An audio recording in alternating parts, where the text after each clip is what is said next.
This is Walter White, or as he prefers to be called, Heisenberg. And in just a few short years, we're going to see how this high school chemistry teacher went from being a meek family man to someone who manipulated almost everyone around him and became the most feared drug lord in Albuquerque.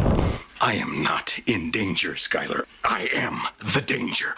A guy opens his door and gets shot, and you think that of me? No. I am the one who knocks. Hi, by the way, it's Susan here, and if you're new around here, welcome. If you're not new around here, how's it going? In today's video, we're going to talk about all the ways that Walter White lied and manipulated everyone around him. So this is how this whole thing started. This man, Walter, is diagnosed with terminal cancer, and so he has this overwhelming feeling to provide for his family since he thinks that he has limited time. But then we literally see this man transform to someone unrecognizable right before our eyes, and this is why this show is one of the biggest TV shows ever. He becomes a drug lord who gets so power drunk, and oh yeah, spoilers ahead. So let's start with Jesse Pinkman. Now, Jesse is quite complicated, more complicated than people actually think. At first, he was painted as this junkie with no morals who only knows how to make meth. But as we get to know him in the series, we see that his story is much more than that. He's just a lonely kid that never got the love and support that he needed to become the person that he could have been. He had real dreams, like many of us. And even in the mess that he's in, Jesse still holds on to some principles. For example, we see how he took care of that kid in the crack house, and he was totally against involving kids in any of the drug deals that he did with Walt, which you can say says a bit about his character. We can see a little bit about Jesse's parents as well, giving up on him when he started going down the drug path. They literally left him alone to figure it out, and that loneliness made him to latch on to any form of affection, even the tiniest bit of affection. So he becomes super loyal in his relationships. He knows what it feels like to feel hurt, so he tries, how just like how golden retrievers are, he tries not to hurt people. And that makes him very easy to manipulate because all it takes is just a little affection and he's ready to be loyal to a fault. So Jesse became the first victim of Walt's manipulation. He's Walt's former student, and he was a small-time dealer when Walt met him. How'd you find me? You're still in our filing system. So your aunt owns this place, right? We began to see that in the series, it was obvious that they were not working as partners. Walt did not see Jesse as a partner; he saw him as a pawn, and he used the hell out of him. From the very beginning, Walt was preying on Jesse's vulnerabilities. He was playing the father figure role. He literally manipulated Jesse. One of the wildest, I would say, and honestly the most messed up ways that Walter manipulated Jesse was when he allowed Jane to die. I think this was one of the most iconic parts of this show. Obviously, Jane came into Jesse's life. Jane was like Jesse's first real love, because honestly, they were just high for the most part. But because we already have we have like an idea what Jesse is like, he's very vulnerable, and so this made him really vulnerable with Jane. He was wrapped up in his feelings, it was head over heels, and pretty much did whatever she said. And Walter saw this immediately, and he knew that Jane was going to be a problem because she started influencing Jesse's decisions. And so at some point, Jane convinced Jesse to run away and, them to get into more drugs. And this was obviously going to be a problem for Walter and the whole business. So there's this time where something happened and Jane overdoses and Walter is in the house, and he literally just watched it happen and he didn't do anything. He could have saved her. He just figured that this was a chance to remove the person standing between him and Jesse, and so he left her. And what does he do after he does this? Jesse wakes up because he was sleeping right next to her. He wakes up and notices that she's dead, and of course the first person he calls is the person that is supposed to be the supportive figure. He calls Walt and is there, comforting him as if he did not know what just happened. So he manipulates him into trusting him more, right? Because after Jane's death, he was there to comfort him and whatnot. Now, the next person on the list of Walt's manipulation is Skyler, Walt's wife. And there were a lot of ways that this woman was manipulated on this show, and I can't go into them because I don't intend for this to be a very long video. But there's this one scene where Skyler goes and she's like asking Walt, who is this Jesse Pinkman guy, right? And he tries to play dumb, like he doesn't even remember the guy, he doesn't know what she's talking about. And Skyler is like, he called you this morning. Who is Jesse Pinkman? Jesse Pinkman.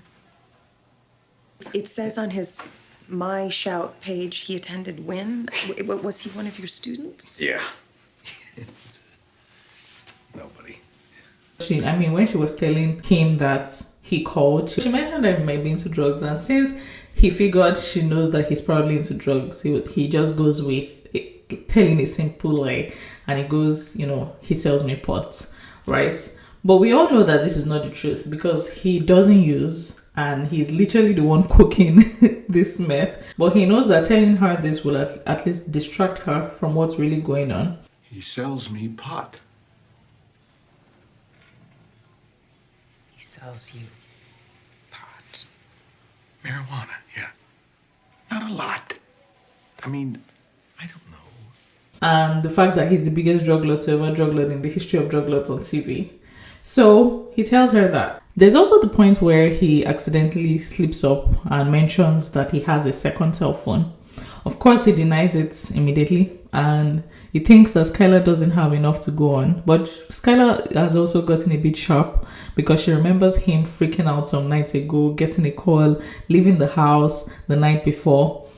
And so she goes to check his phone records, and sees that was a fake call. He wasn't actually answering a call on that phone. And at that point, she knows that something's up. So what does Walt do to cover his tracks? He's quick. He's like, what you might have heard was my cell phone alarm going off.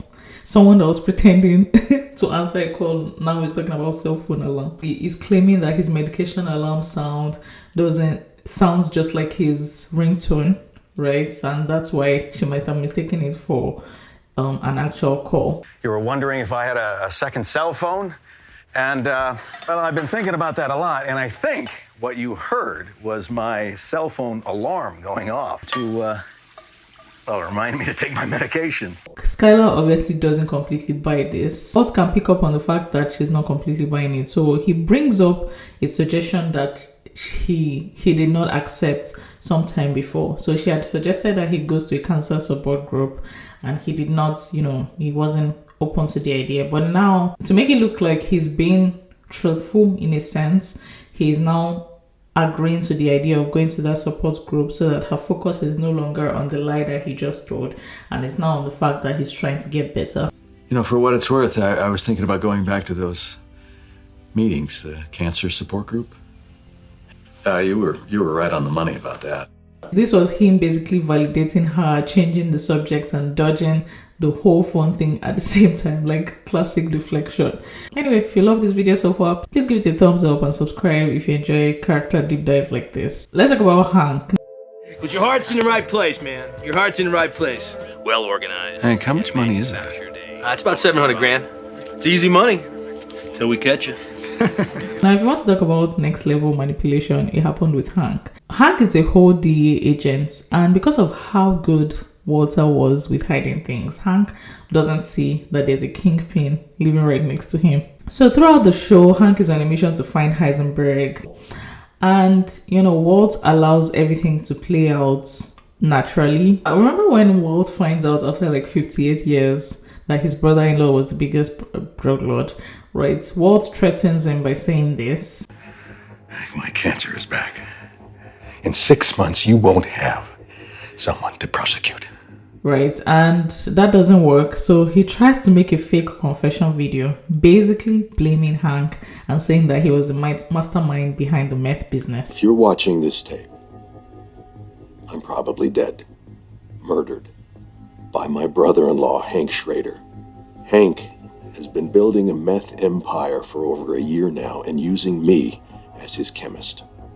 Now, you just have to give it to him. Like, this is next level psychotic behavior. Also, Saul Goodman was his crooked lawyer, and for those of you that are huge fans of Breaking Bad, you probably have seen Better Call Saul as well. I knew I was going to watch Better Call Saul just from watching Breaking Bad because the guy was good. He was defending the bad guys. So we all love watching the lawyer that defends the bad guys. You know someone like that? Let's just say I know a guy who knows a guy who knows another guy. I'm sorry, but not sorry. Anyway, Saul also tried to cut ties with Walt when he found out that he poisoned Brock, a child, by the way. Walt basically strong arms him to stay in the game and doesn't allow him to leave. So this is another person that Walt also manipulates. I'm going to be honest with you, when watching this, I did not really see this as manipulation at first, right? Like I just saw, I feel like most of us did, and like that was the whole genius of this kind of series, is the fact that we saw that this guy was doing some pretty sketchy things. And it was no longer about, trying to help his family. It became an ego thing. He was doing it for himself, right? It was obvious that he was no longer doing it for his family as he claimed to, right? So we were all in on this, and this leads me to the next person that Walt manipulated. Now I'll give you a minute to think about it. Well, it was us. So put your finger down if you were waiting for Walt not to get caught. Yeah, put it down. Good boy. Good girl. Walt manipulated us. We were rooting for him. At the end of the show, it was obvious that he was not trying to take care of his family. He was never just doing it for his family. All along, Walt was feeding us the same lies that he was feeding his family. But the deeper we went into the series, we realized that Heisenberg didn't just come out of thin air. Heisenberg was Walter White, and Walter White was Heisenberg. They were one and the same. It just took this situation to bring out Heisenberg out of Walter White, right?